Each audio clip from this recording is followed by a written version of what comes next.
नमस्कार दोस्तों, आज के हमारे इस वीडियो में आप सभी का स्वागत है। आज मैं लेकर आई हूँ माता लक्ष्मी की बहुत ही रोचक कथा। एक समय की बात है, एक बूढ़े बाबा थे। वह बचपन से ही भगवान के सच्चे भक्त थे। हर साल कार्तिक स्नान करते, हर एकादशी निर्जला व्रत रखते, पीपल, तुलसी और बट वृक्ष की पूजा भी करते, उन्हें सींचते। वृद्धावस्था में जब उनके लिए चलना फिरना मुश्किल था, तब भी वह अपने पूजा पाठ का नियम कभी नहीं छोड़ा। उनकी पत्नी भी भागवत भक्त थी। बाबा के 6 लड़कियां थीं, सभी बहुत ही आज्ञाकारी और सुशील थीं। एक बार जब बाबा पीपल में जल चढ़ाने गए तो उसमें से आवाज़ आई कि पिताजी, मैं भी आपके साथ चलूँगी। यह सुनकर बाबा डर गए, पर भगवान में उनकी इतनी गहरी आस्था थी कि उन्हें भूत प्रेत इत्यादि में बिल्कुल यकीन नहीं था। अब हर रोज़ यही होता। पीपल में से रोज़ एक लड़की की आवाज़ आती और कहती, पिताजी, मैं भी आपके साथ चलूँगी। यह सुनकर बूढ़े बाबा दिन पर दिन कमज़ोर होने लगे। उनके पास कोई जवाब नहीं होता। वह बस रोज़ जल चढ़ाते और वापस अपने घर आ जाते। एक दिन बाबा को घबराया देख उनकी पत्नी ने पूछा कि क्या बात है। इस पर बाबा बोले कि रोज़ पीपल में से एक लड़की की आवाज़ आती है और कहती है कि मैं तेरे साथ चलूँगी। तब उनकी पत्नी बोली कि कल ले आना उसे, जहाँ 6 लड़कियाँ पहले से ही हमारे घर में हैं, वहाँ 7वीं लड़की भी सही। अगले दिन बाबा उसे अपने घर ले आए। बाबा उसे घर छोड़कर जब गांव में आटा मांगने गए तो उनको रोज़ की अपेक्षा ज़्यादा आटा मिला। जब उनकी पत्नी आटा चालने लगी तब वह लड़की बोली कि अम्मा, लाओ इसे मैं चाल देती हूँ। जब उसने आटा चाला तो प्रात उस आटे से पूरी तरह भर गया। अम्मा खाना बनाने लगी तो लड़की बोली कि लाओ अम्मा, आज रसोई मैं बना देती हूँ।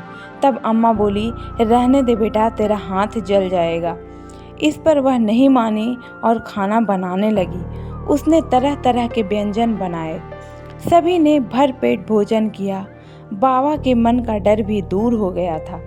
रात में अम्मा का भाई आया और बोला कि बहन, मैं खाना खाऊंगा।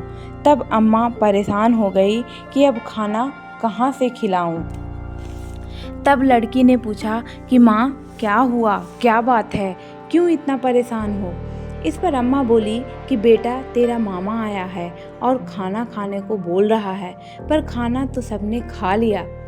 अब कहाँ से खाना लाऊं। इस पर लड़की बोली कि आप चिंता मत करो, खाना मैं बना देती हूँ। वह रसोई में गई और मामा के लिए खाना बनाकर ले आई।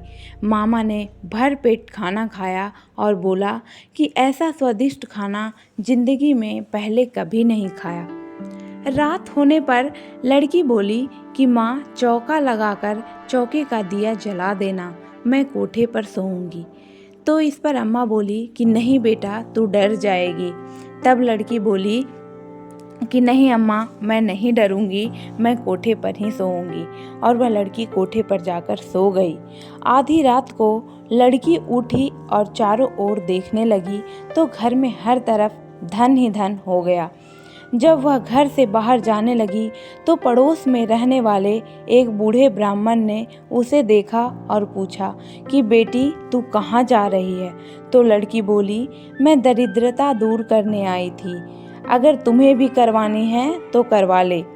उसने बूढ़े ब्राह्मण के घर की तरफ भी जैसे ही देखा तो चारों तरफ धन ही धन हो गया। सुबह जब बूढ़े बाबा और उनकी पत्नी उठे तो सब उनको ढूंढने लगे कि हमारी बेटी कहाँ चली गई। तब पड़ोस के वह बूढ़े ब्राह्मण बोले कि तुम्हारी बेटी नहीं, वह तो माता लक्ष्मी थी, जो तुम्हारे साथ साथ मेरे भी घर की दरिद्रता दूर कर गईं। तो हे लक्ष्मी माता, जैसे आपने उस ब्राह्मण और उस बूढ़े की दरिद्रता दूर करी, वैसे ही सबकी दरिद्रता दूर करना।